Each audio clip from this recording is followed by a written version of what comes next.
Disclaimer. We are not SEBI registered. All videos and content shared on this channel are strictly for educational purposes only. Please consult a SEBI registered financial advisor before making any investment decisions. Trading and investing involve risk. This is not financial advice. Hello friends, എല്ലാ കൂട്ടുകാർക്കും S K trading സോണിലേക്ക് സ്വാഗതം.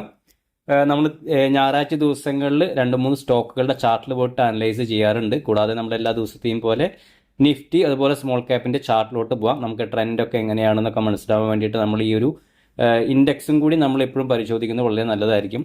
കാരണം ചില സമയങ്ങളിൽ നമ്മൾ index ചിലപ്പോൾ move ചെയ്യുന്നുണ്ടാവില്ല, പക്ഷേ ചില സ്റ്റോക്കുകൾ മൂവ് ചെയ്യുന്നുണ്ടാവും. അപ്പോൾ നമ്മൾ ആ ഒരു സ്ട്രെങ്ത് ഉണ്ടാവില്ല ഒരു മാർക്കറ്റിൽ. ചില സമയങ്ങളിൽ ഇൻഡെക്സ് നന്നായിട്ട് മൂവ് ചെയ്യുന്നുണ്ടാവും. അപ്പോൾ അതിൻ്റെ കൂടെ തന്നെ സ്റ്റോക്കുകൾ മൂവ് ചെയ്യുകയാണെന്ന് പറഞ്ഞു കഴിഞ്ഞാൽ നമുക്ക് നല്ലൊരു സ്ട്രെങ്ത് മാർക്കറ്റിലുണ്ട്. അപ്പോൾ നമുക്ക് എൻട്രി ഒക്കെ എടുക്കാനും അതുപോലെ ടാർഗറ്റ് അച്ചീവ് ചെയ്യാനൊക്കെ വളരെ പെട്ടെന്ന് തന്നെ പറ്റുന്നതാണ്. അപ്പോൾ നമുക്ക് ആദ്യം തന്നെ നിഫ്റ്റിയുടെ ചാർട്ടിലോട്ട് പോവാം. നിഫ്റ്റി കഴിഞ്ഞ ദിവസം നമുക്കറിയാം ഒരു 96 പോയിൻറ്റിൻ്റെ ഒരു മൈനസ് ക്ലോസിംഗ് ആണ് ഉണ്ടായിരുന്നത്. ഇപ്പോൾ നമുക്ക് ചാർട്ടിലോട്ട് പോയി കഴിഞ്ഞാൽ നമുക്കൊന്ന് അനലൈസ് ചെയ്യാം എങ്ങനെയായിരിക്കും എന്നുള്ളത്. ഇപ്പോൾ നമുക്ക് നോക്കിക്കഴിഞ്ഞാൽ അറിയാം, കഴിഞ്ഞ ദിവസം ഇന്ത്യ US മറ്റേ ട്രേഡ് ഡീലൊക്കെ നല്ല പോസിറ്റീവായിട്ട് വന്നു എന്നുള്ളൊരു ന്യൂസ് വന്നതിന് ശേഷമാണ് നല്ലൊരു ഗ്യാപ്പ് ഒക്കെ നമ്മുടെ ഗിഫ്റ്റ് നിഫ്റ്റിയിൽ ഉണ്ടായിരുന്നത്. അതിന് ശേഷം ആ ഒരു ന്യൂസ് നല്ലൊരു സോഴ്സ് നല്ല എന്നുള്ള ഒരു ഇതുണ്ടായിരുന്നു. അതിന് ശേഷം വീണ്ടും നമുക്ക് ആ ഒരു റേഞ്ചിൽ നിന്ന് നല്ലൊരു സെല്ലിംഗ് ആണ് വന്നിട്ടുണ്ടായിരുന്നത്. മിക്കവാറും നോക്കുകയാണെന്ന് പറഞ്ഞാൽ നമ്മുടെ ഈ ഒരു നമുക്ക് നോക്കിക്കഴിഞ്ഞാൽ ഒരു 25,669 റേഞ്ച്, ആ റേഞ്ചായിരുന്നു നല്ലൊരു റെസിസ്റ്റൻസ് ആയിട്ടുണ്ടായിരുന്നു. അപ്പോൾ മിക്കവാറും ആ റേഞ്ചിലോട്ട് വന്നിട്ട് ചിലപ്പോൾ ഈ ഒരു ബ്ലാക്ക് ലൈൻ ഇവിടുന്ന് ഇങ്ങനെ വന്നിട്ട് ചിലപ്പോൾ ഒന്ന് ടച്ച് ചെയ്ത് ചിലപ്പോൾ താഴത്തോട്ട് പോകാം, ചെറുതായിട്ടൊന്ന് ഒരു ഷേക്ക് ഔട്ട് പോലെ തന്നിട്ട് നിഫ്റ്റി മേലോട്ട് പോകാനുള്ള സാധ്യതയാണ് കാണുന്നത്. കാരണം വലിയൊരു വീക്ക്നെസ് ഒന്നും ഇപ്പോൾ കാണുന്നില്ല മാർക്കറ്റിൽ. പല ആൾക്കാരും നിഫ്റ്റി ഒരു 2-3 ദിവസം ഒന്ന് ഫാളായാൽ തന്നെ ആളുകളും യൂട്യൂബിലൊക്കെ ആൾക്കാർ വന്നിട്ട് പറയും നിഫ്റ്റി ക്രാഷ് ചെയ്യാൻ പോവുകയാണ്, അങ്ങനെയാണ് ഇങ്ങനെയാണെന്നൊക്കെ വരാറുണ്ട്. പക്ഷേ നമ്മൾ അങ്ങനെയൊന്നും പറയാറില്ല. കാരണം നമുക്ക് പ്രെഡിക്റ്റ് ചെയ്യാൻ പറ്റില്ല മാർക്കറ്റ് എങ്ങനെയായിരിക്കും ബിഹേവ് ചെയ്യാമെന്നൊന്നും നമുക്ക് പ്രെഡിക്റ്റ് ചെയ്യാൻ പറ്റില്ല. നമുക്ക് ഒരുപാട് നാൾ എക്സ്പീരിയൻസ് ആയ ആളുകൾക്കൊക്കെ അറിയാം എങ്ങോട്ട് പോവുകയാണെങ്കിലും നമ്മുടെ കയ്യിൽ വ്യക്തമായിട്ടൊരു പ്ലാൻ ഉണ്ടാവണമെന്നതാണ് നമ്മുടെ ഏറ്റവും ഒരു ട്രേഡറെ സംബന്ധിച്ചിടത്തോളം. നമുക്ക് മാർക്കറ്റ് എങ്ങോട്ട് വേണമെങ്കിലും പൊക്കോട്ടെ, പക്ഷേ നമ്മുടെ കയ്യിൽ വ്യക്തമായിട്ടൊരു പ്ലാൻ ഉണ്ടെന്ന് പറഞ്ഞു കഴിഞ്ഞാൽ നമുക്കൊന്നിനും പേടിക്കേണ്ട ആവശ്യമില്ല. മാർക്കറ്റ് മേലോട്ട് പോയാലും താഴത്തോട്ട് പോയാലും നമുക്ക് പ്രശ്നമില്ല. പക്ഷേ നമുക്കത് പ്രിഡിക്റ്റ് ചെയ്യാൻ പറ്റില്ല. താഴത്തോട്ടാണോ മേലോട്ടാണോ പോകുന്നത് നമുക്ക് പ്രിഡിക്റ്റ് ചെയ്യാൻ പറ്റില്ല. പല ആൾക്കാരും വന്ന് പ്രിഡിക്റ്റ് ചെയ്യാറുണ്ട്, പക്ഷെ അതൊക്കെ ഞാൻ പറയുകയാണെങ്കിൽ അതൊരു ഫേക്ക് ആയിട്ടുള്ള പ്രെഡിക്റ്റാണ്, ആർക്കൊന്നും അറിയാത്ത കാര്യങ്ങളാണ്. ഓക്കെ, അപ്പോൾ നമ്മുടെ ഒരു പ്രോബബിലിറ്റിയാണ് നമ്മൾ പറയുന്നത്. പൊതുവെ ഇങ്ങനെ ടെക്നിക്കൽ അനാലിസിസ് ഒക്കെ ഈ ഒരു റേഞ്ചിൽ വന്നിട്ട് ഈ റേഞ്ചിൽ നിന്ന് ഇങ്ങനെ സപ്പോർട്ട് ചെയ്തിട്ട് പതുക്കെ മേലോട്ട് പോകാറുണ്ട്. അപ്പോൾ നമുക്കത് നോക്കാം. ഇവിടുന്ന് സപ്പോർട്ട് ചെയ്ത് കയറുകയാണെന്ന് പറഞ്ഞാൽ മിക്കവാറും നമുക്ക് ഈ ഒരു ഓൾ ടൈം ഹൈൻ്റെ അടുത്ത് ചെറിയൊരു റെസിസ്റ്റൻസ് വരാം. അവിടുന്ന് നമുക്ക് ബ്രേക്ക് ഔട്ടൊക്കെ കിട്ടിക്കഴിഞ്ഞ് കഴിഞ്ഞാൽ നല്ല രീതിയിൽ നിഫ്റ്റിയിലൊരു മൂവ്മെൻറ്റം കിട്ടാനുള്ള സാധ്യത. ഇപ്പോൾ നോക്കിയാൽ നിഫ്റ്റിയിൽ നല്ലൊരു ബുള്ളിഷ് ആയിട്ടുള്ള ഒരു മൂവ്മെൻറ്റ് തന്നെയാണ് കിട്ടുന്നത്. കാരണം ഇപ്പോൾ നമ്മൾ കുറച്ച് ദിവസങ്ങൾ കൊണ്ട് തന്നെ നിഫ്റ്റി നമ്മൾ നോക്കുകയാണെങ്കിൽ ഏകദേശം ഉണ്ട് ഈ ഒരു റേഞ്ചൊക്കെ ഇവിടുന്ന് താഴത്തോട്ട് വന്ന് ഇവിടുന്ന് ഒരു 1 വേ റാലി തന്നെയല്ലായിരുന്നു. 24,600 ഏകദേശം നിഫ്റ്റി ഒരു 1,500 പോയിന്റോളം നമുക്ക് നിഫ്റ്റി മൂവ് ആയിട്ടുണ്ട്. അപ്പോൾ അത് നല്ലൊരു മൂവ്മെൻറ്റ് തന്നെയാണ് നിഫ്റ്റിയിൽ ഉണ്ടായിരുന്നത്. പക്ഷേ സ്മോൾ ക്യാപ്പും മിഡ് ക്യാപ്പും അതൊക്കെ വെച്ച് നോക്കുമ്പോൾ നമുക്ക് സ്മോൾ ക്യാപ്പും മിഡ് ക്യാപ്പും നമുക്ക് ആ ഈ ഒരു റാലി നമുക്ക് കിട്ടിയിട്ടില്ല. പക്ഷേ നമ്മുടെ ലാർജ് ക്യാപ്പ് കമ്പനികളിലൊക്കെ നല്ലൊരു മൂവ്മെൻറ്റ് തന്നെയാണ് കഴിഞ്ഞ കുറച്ച് ദിവസങ്ങളായിട്ട് വന്നുകൊണ്ടിരിക്കുന്നത്. അതുകൊണ്ട് മാർക്കറ്റ് ക്രാഷ് ആവുമോ അങ്ങനെയൊന്നും നമുക്ക് പറയാൻ പറ്റില്ല. ഇനിയും മേലോട്ട് പോകാനുള്ള സാധ്യതയാണ് കൂടുതലും കാണുന്നത്. കാരണം ഒരുപാട് നാളത്തെ കൺസോൾട്ടേഷനാണ്. അപ്പോൾ ഇനി ബ്രേക്ക് ഔട്ട് നടന്നു, ഇനി മേലോട്ട് പോകാനുള്ള സാധ്യതയാണ് നമുക്ക് ചാർട്ടൊക്കെ നോക്കിയിട്ട് കാണാൻ പറ്റുന്നത്. അതുപോലെ നമുക്ക് സ്മോൾ ക്യാപ്പിൻ്റെ ചാർട്ടിലോട്ട് പോവാം. സ്മോൾ ക്യാപ്പ് നമുക്ക് നോക്കിക്കഴിഞ്ഞാൽ കഴിഞ്ഞ ദിവസം നിഫ്റ്റിയുടെ ഒരു ഫോളിന് അത്രയ്ക്കാണ് സ്മോൾ ക്യാപ്പ് പോയില്ല. കാരണം അതിൻ്റെ മുമ്പത്തെ ദിവസങ്ങളൊന്നും സ്മോൾ ക്യാപ്പ് പെർഫോം ചെയ്തിട്ടുണ്ടാകുന്നത്. ചെറിയൊരു ഒരു ബൈയിങ് പ്രഷർ പോലെ 2 ദിവസത്തെ ഒരു റെഡ് ക്യാൻഡിലാണ് നമ്മൾക്ക് വിചാരിച്ച പോലെ ഈ ഒരു റേഞ്ചിൽ നിന്ന് ഇപ്പം നമുക്ക് നാളെ നിഫ്റ്റി ഇപ്പോൾ അവിടുന്ന് കയറുകയാണെന്ന് പറഞ്ഞു കഴിഞ്ഞാൽ സ്മോൾ ക്യാപ്പിനും കാണും ഇവിടുന്ന് ഒരു ചെറിയൊരു മേലോട്ട് തന്നെയാണ് പോയത്. അതിനുശേഷം ഇവിടുന്ന് മിക്കവാറും ഈ ഒരു റേഞ്ച് നമ്മൾ ചിലപ്പോൾ ഒരു സപ്പോർട്ട് ചെയ്തിട്ട് മേലോട്ട് പോയി പിന്നെ ഇവിടുന്ന് ഒരു റെസിസ്റ്റൻസ് വരുന്നുണ്ട്.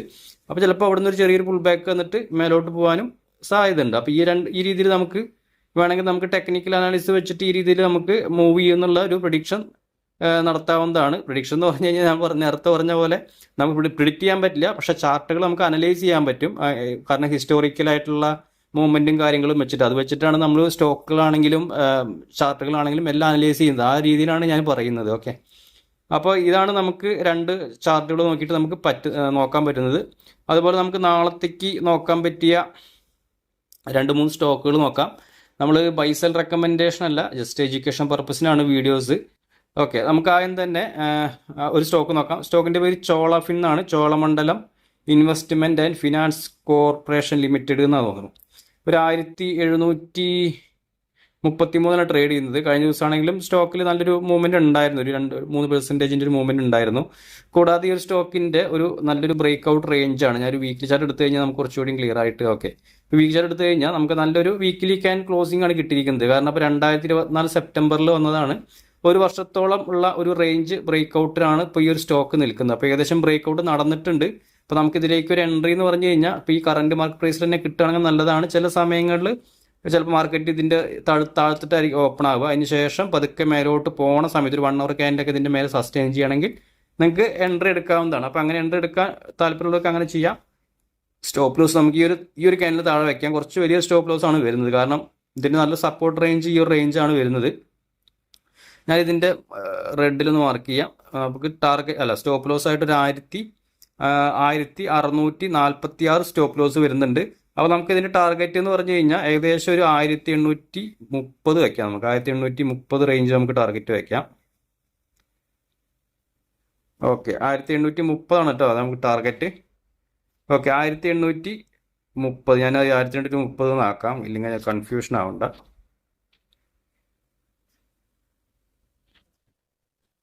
ഓക്കെ, നമുക്ക് 1830 ടാർഗറ്റും 1646 സ്റ്റോപ്പ് ലോസും വെച്ചിട്ട് നമുക്ക് ഈ ഒരു സ്റ്റോക്ക് നോക്കാം. താഴത്തോട്ട് വരികയാണെങ്കിൽ നമുക്ക് നല്ലൊരു എൻട്രി ആയിരിക്കും. താഴത്തോട്ട്, അതായത് ഞാൻ പറഞ്ഞത് ഇപ്പോൾ ഏകദേശം നല്ലൊരു ഹൈയിലാണ് നിൽക്കുന്നത്. ഏകദേശം 1733 നിൽക്കുന്നത്. ചിലപ്പോൾ നമുക്ക് നാളെ ഒരു ഓപ്പണിംഗ് ചിലപ്പോൾ ചെറിയൊരു മൈനസ് ആയിട്ട് കിട്ടുകയാണെങ്കിൽ ഈ റേഞ്ചിൽ നിന്നൊക്കെ വന്നിട്ട് പതുക്കെ റിക്കവർ ആകുമ്പോൾ ഒരു 1 hour ക്യാൻഡൊക്കെ നമുക്ക് ഈ റേഞ്ചിൽ നിന്നൊക്കെ പിടിക്കാം. 1728 നമുക്ക് കിട്ടും. അങ്ങനെ കിട്ടണമെങ്കിൽ നമുക്ക് നല്ല റിസ്ക് റിവാർഡ് കിട്ടുന്നതാണ്.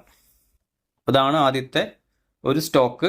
രണ്ടാമത്തെ സ്റ്റോക്ക് പക്ഷേ അതിൻ്റെ റിസൾട്ട് ഒന്ന് നോക്കണം. നിങ്ങൾ എപ്പോഴും നമ്മൾ സ്റ്റോക്കുകൾ ഇങ്ങനെ പറയുമ്പോൾ അതിൻ്റെ റിസൾട്ട് കൂടി ഒന്ന് ചെക്ക് ചെയ്യണം. കാരണം ഇതിൻ്റെ റിസൾട്ട് വരുന്ന ഈ ട്രേഡിംഗ് വ്യൂ കൊടുത്തത് 6-ാം തീയതിയാണ്. പക്ഷേ ഇത് കറക്റ്റ് ആവണമെന്നില്ല. നമുക്ക് നമ്മുടെ സ്ക്രീനറിലൊക്കെ പോയിട്ട് കറക്റ്റായിട്ട് ചെക്ക് ചെയ്യാമെന്നുണ്ട്. അതിൽ നമുക്ക് അതിൻ്റെ ഡേറ്റ് കൊടുത്തിട്ടുണ്ടാവും. അപ്പോൾ ഈ റിസൾട്ടിനോടനുബന്ധിച്ചുള്ള ചില സ്റ്റോക്കുകൾ ഒരു മൂവ്മെൻറ്റും കിട്ടാറുണ്ട്. അതിന് ശേഷം ചിലപ്പോൾ നല്ല റിസൾട്ട് ആണെങ്കിലാണ് ആ മൂവ്മെൻറ്റ് കണ്ടിന്യൂ ആവുള്ളൂ. അപ്പോൾ ഈ റിസൾട്ടിൻ്റെ സമയത്ത് ട്രേഡ് ചെയ്യാണ്ടിരിക്കുന്നതാണ് നല്ലത്. അപ്പോൾ അതിന് മുമ്പ് നമുക്ക് എൻട്രി എടുത്തിട്ട് എക്സിറ്റ് ചെയ്യുന്ന പ്ലാൻ പോലെ ചെയ്താൽ മതി. ഓക്കെ, അപ്പോൾ ഇതാണ് ആദ്യത്തെ ഒരു സ്റ്റോക്ക്. നമ്മൾ പറയുന്നത് പേപ്പർ ട്രേഡിംഗ് ആണ് കേട്ടോ. രണ്ടാമത്തെ ഒരു സ്റ്റോക്ക് ശ്രീറാം ഫിൻ ആണ്. ഇപ്പോൾ ഫിനാൻസ് സ്റ്റോക്കുകളിലൊക്കെ നല്ല മൂവ്മെൻറ്റ് വരുന്നുണ്ട്. ഇതും ഒരു ഫിനാൻസ് സെക്ടറിൽ വരുന്നൊരു സ്റ്റോക്കാണ്. ശ്രീറാം ഫിനാൻസിലാണെങ്കിൽ നമുക്ക് നല്ലൊരു ബ്രേക്ക് ഔട്ടിൽ നിൽക്കുന്നൊരു സ്റ്റോക്കാണ്. ഇതിൻ്റെ ചാർട്ടിലോട്ട് വന്നു കഴിഞ്ഞാൽ കണ്ടില്ല, ഇതാണെങ്കിൽ നമുക്ക് ഏകദേശം ഒരു 1 year, യെസ് അതെ, 2024 സെപ്റ്റംബർ ഏകദേശം അതേ ഒരു സ്റ്റോക്കിൻ്റെ റേഞ്ച് തന്നെയാണ് ഈ ഒരു സ്റ്റോക്കിലും ബ്രേക്ക് ഔട്ടിനടുത്ത് നിൽക്കുന്നത്. ഇതിൻ്റെ ഒരു ബ്രേക്ക് ഔട്ട് എന്ന് പറഞ്ഞു കഴിഞ്ഞാൽ ഒരു 729 എബോവാണ് നമുക്ക് ഇതിലേക്ക് ഒരു എൻട്രി വരുന്നത്. അപ്പോൾ ഇതിലേക്ക് ഒരു എൻട്രി നമുക്കിതിൻ്റെ എൻട്രി ട്രിഗർ ആയിട്ടില്ല. ഇതിൻ്റെ എൻട്രി നമുക്ക് ട്രിഗർ ആകുമ്പോൾ ഞാൻ ഗ്രൂപ്പിൽ അപ്ഡേറ്റ് ചെയ്യാം. അതല്ല നിങ്ങൾ ആരെങ്കിലും ഈ ഒരു സ്റ്റോക്ക് വാച്ച് ലിസ്റ്റിൽ ആഡ് ചെയ്യുന്നുണ്ടെങ്കിൽ നമ്മുടെ ഗ്രൂപ്പിൽ ഒന്ന് അപ്ഡേറ്റ് ചെയ്താൽ മതി. പറയുമ്പോൾ നമ്മൾ ഈ ഒരു ടെലിഗ്രാം ചാനലുണ്ട്, അതിലേക്ക് ജോയിൻ താല്പര്യമുള്ളവർക്ക് ജോയിൻ ചെയ്യാം. കാരണം ചില സമയങ്ങളിൽ നമുക്ക് ബ്രേക്ക് ഔട്ട് കിട്ടാത്ത സ്റ്റോക്കുകളിൽ നമ്മളിങ്ങനെ കറക്റ്റായിട്ടുള്ള സ്റ്റോപ്പ് ലോസും ടാർഗറ്റും പറയാൻ പറ്റില്ല. കാരണം ചില സമയങ്ങളിൽ സ്റ്റോക്ക് ബ്രേക്ക് ഔട്ട് നടക്കില്ല. ചിലപ്പോൾ ഇതേ റേഞ്ചിൽ ചിലപ്പോൾ ഒരു കൺസോൾട്ടേഷൻ നടക്കും. അപ്പോൾ നമ്മൾ പറഞ്ഞിട്ട് വെറുതെ ഇതാക്കണ്ടല്ലോ. അപ്പോൾ ചിലപ്പോൾ കൺസോൾട്ടേഷൻ നടന്നിട്ട് ഒരു ബ്രേക്ക് ഔട്ട് കിട്ടുകയാണെങ്കിൽ നമുക്ക് കുറച്ചുകൂടി നല്ലതാണ്. അപ്പോൾ നമുക്ക് ആ കൺസോൾട്ടേഷൻ നടക്കുമ്പോൾ നമുക്ക് ടാർഗറ്റും സ്റ്റോപ്പ് ലോസൊക്കെ കുറച്ചുകൂടി ക്ലീൻ ആയിട്ട് പറയാൻ പറ്റും. അതല്ലെങ്കിൽ ഇവിടുന്ന് ഒരു എന്താ പറയുക ബ്രേക്ക് ഔട്ട് നടക്കാം. പൊതുവേ ബ്രേക്ക് ഔട്ട് നടന്നാലും സ്റ്റോക്കുകൾ ബ്രേക്ക് ഔട്ട് നടന്നാലും പെട്ടെന്ന് തന്നെ അങ്ങനെ മേലോട്ട് പോവില്ല. ഒരു സ്റ്റോക്ക് പെട്ടെന്ന് ചിലപ്പോൾ 2-3 ദിവസം മേലോട്ട് പോവെങ്കിലും പിന്നെ ചെറിയൊരു പുൾ ബാക്ക് തരും. പുൾ ബാക്ക് തന്നിട്ടായിരിക്കും മേലോട്ട് പോകും. അപ്പോൾ നമുക്ക് അപ്പോഴാണെങ്കിലും എൻട്രി എടുക്കാം. അപ്പോൾ അതുകൊണ്ട് നമ്മൾ ഈ ഒരു സ്റ്റോക്കിൽ നമ്മൾ തൽക്കാലം ടാർഗറ്റ് സ്റ്റോപ്പ് ലോസും പറയുന്നില്ല. ഇതിന് അറിയാൻ താല്പര്യമുള്ളവർക്ക് നമ്മുടെ ടെലിഗ്രാം ഗ്രൂപ്പിൽ ഒന്ന് ജോയിൻ ചെയ്താൽ മതി. എന്നിട്ട് അവിടെ നിങ്ങൾക്ക് ചോദിക്കാവുന്നതാണ്. ഓക്കെ, അപ്പോൾ ഈ ഒരു സ്റ്റോക്ക് ഒന്ന് വാച്ച് ലിസ്റ്റിൽ ആഡ് ചെയ്യാം. അതുപോലെ മൂന്നാമത്തെ ഒരു സ്റ്റോക്ക് GMR എയർപോർട്ട് എന്ന് പറഞ്ഞൊരു സ്റ്റോക്കാണ്. 93 രൂപയിലാണ് ട്രേഡ് ചെയ്യുന്നത്. ഈ ഒരു സ്റ്റോക്കിൻ്റെ ചാർട്ടിലോട്ട് വന്നു കഴിഞ്ഞാൽ ഇതിൻ്റെ ഒരു ട്രെൻഡ് ലൈൻ ബ്രേക്ക് ഔട്ടാണ്. നമുക്കിതിലും ഒരു വീക്ക് ചാർട്ട് എടുക്കാം. കുറച്ചുകൂടി വലുതായിട്ടുള്ള ക്യാൻഡിൽസ് കാണാൻ പറ്റും. ഓക്കെ, ഇതിൻ്റെ ഒരു ചാർട്ട് നോക്കിക്കഴിഞ്ഞാൽ നമുക്ക് നല്ലൊരു ചാർട്ട് പാറ്റേൺ ആണ്. കഴിഞ്ഞ ദിവസങ്ങളിലൊക്കെ ഉണ്ട് നല്ലൊരു വോളിയം കണ്ട്. കഴിഞ്ഞ 2-3 ആഴ്ച മുമ്പൊക്കെ നല്ല വോളിയൊക്കെ കയറി വന്ന് ആ ഒരു വോളിയത്തോടുള്ള ബ്രേക്ക് ഔട്ടിനും അടുത്ത് നിൽക്കുന്നുണ്ട് സ്റ്റോക്ക്. അപ്പോൾ ഇതിലേക്ക് നമുക്കൊരു എൻട്രി എന്ന് പറഞ്ഞു കഴിഞ്ഞാൽ ഒരു 96 എബോവ് ആണ് നമുക്ക് ഇതിലേക്ക് ഒരു എൻട്രി വരുന്നത്. ഞാൻ സ്റ്റോപ്പ് ലോസ് അതിലേക്കൊന്ന് കാരണം ബ്രേക്ക് ഔട്ട് നടന്നിട്ടില്ല. പക്ഷെ ബ്രേക്ക് ഔട്ട് നടക്കുകയാണെങ്കിൽ നിങ്ങൾക്ക് ഈ റേഞ്ച് സ്റ്റോപ്പ് ലോസ് വെക്കാം. 92 റേഞ്ച് നിങ്ങൾക്ക് സ്റ്റോപ്പ് ലോസ് വെച്ചിട്ട് നമുക്കിതിലേക്ക് ഒരു ടാർഗറ്റ് ഒരു 103 നിങ്ങൾക്ക് ടാർഗറ്റ് വെക്കാം. സ്റ്റോപ്പ് ലോസ് ഞാനൊരു റെഡിൽ മാർക്ക് ചെയ്യാം. ഓക്കെ, ഈ രീതിയിൽ നിങ്ങൾക്ക് ഈ ഒരു സ്റ്റോക്കിൽ വേണമെങ്കിൽ ഒരു എൻട്രി നോക്കാവുന്നതാണ്. 96 എബോ നിങ്ങൾക്ക് ഇതിലേക്ക് ഒരു എൻട്രി കൺസിഡർ ചെയ്യാം. എൻട്രി എടുക്കാൻ അറിയാത്ത ആളുകൾക്ക് നമ്മുടെ ഗ്രൂപ്പിൽ ചോദിക്കാം, കാരണം ഇതിൻ്റെ എൻട്രി ട്രിഗർ ആയിട്ടില്ല. നമ്മൾ പറയുന്നത് ഈ ഒരു ട്രെൻഡ് ലൈൻ ഉണ്ടല്ലോ, ഈ ഒരു ട്രെൻഡ് ലൈൻ, ഒരു ബ്ലാക്ക് ലൈൻ നമ്മൾ വരച്ചിട്ടുണ്ട് ട്രെൻഡ് ലൈന്, അത് ബ്രേക്ക് ചെയ്യും വേണം, അതിൻ്റെ മുകളിൽ സസ്റ്റെയിൻ ചെയ്യും വേണം. അതുകൊണ്ടാണ് നമ്മൾ ഇത് കറക്റ്റായിട്ട് ഒരു എൻട്രി പറഞ്ഞത് 96 എബോ എന്നുള്ളത്. അപ്പോൾ അതിൻ്റെ മുകളിലേക്ക് സസ്റ്റെയിൻ ചെയ്യുകയാണെങ്കിൽ നമുക്ക് 92 സ്റ്റോപ്പ് ലോസും 103 ടാർഗറ്റും വെച്ചിട്ട് ഒരു ഷോർട്ട് ടൈമിലേക്ക് ഈ ഒരു സ്റ്റോക്ക് നമുക്ക് നോക്കാവുന്നതാണ്. ഓക്കെ, അപ്പോൾ നമ്മൾ ഈ ഒരു 3 സ്റ്റോക്കുകളാണ് നമ്മൾ ഈ വരുന്ന ആഴ്ചയിലേക്ക് നമുക്ക് പേപ്പർ ട്രേഡ് ചെയ്ത് പഠിക്കാൻ വേണ്ടിയിട്ട് നമ്മൾ പറയുന്നത്. അപ്പോൾ നമ്മൾ പറഞ്ഞ പോലെ വീഡിയോ കാണുന്നവരെല്ലാവരും ഒന്ന് ലൈക്ക് ചെയ്ത് സപ്പോർട്ട് ചെയ്യാം. അതുപോലെ നമ്മൾ ഇന്നലെ ഒരു ETF കുറിച്ചിട്ടൊരു വീഡിയോ ചെയ്തിട്ടുണ്ടായിരുന്നു. ഒരു ലോങ് ടൈമിലേക്കൊക്കെ കൺസിഡർ ചെയ്യാൻ പറ്റിയ നല്ലൊരു ETF ആണ്. നല്ല വാല്യുവേഷനുള്ള കമ്പനികളെല്ലാം ചേർന്നിട്ടുള്ള നല്ലൊരു ETF, IT സെക്ടറിലുള്ള സ്റ്റോക്കുകളൊക്കെ.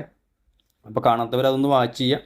ലോങ് ടൈമിലേക്കൊക്കെ ഇൻവെസ്റ്റ് ചെയ്യാൻ താല്പര്യമുള്ളവർക്കൊക്കെ, നല്ല വാല്യൂ ഇൻവെസ്റ്റ് ഇങ്ങനെയുള്ള ആളുകളൊക്കെ ഉണ്ടോ, നല്ല വാല്യൂ പോയിന്റിലൊക്കെ ഇൻവെസ്റ്റ് ചെയ്യുന്ന ആൾക്കാരൊക്കെ ഉണ്ടല്ലോ, അവർക്കൊക്കെ അങ്ങനത്തെ ETF ഒക്കെ ഉപകാരപ്പെടും.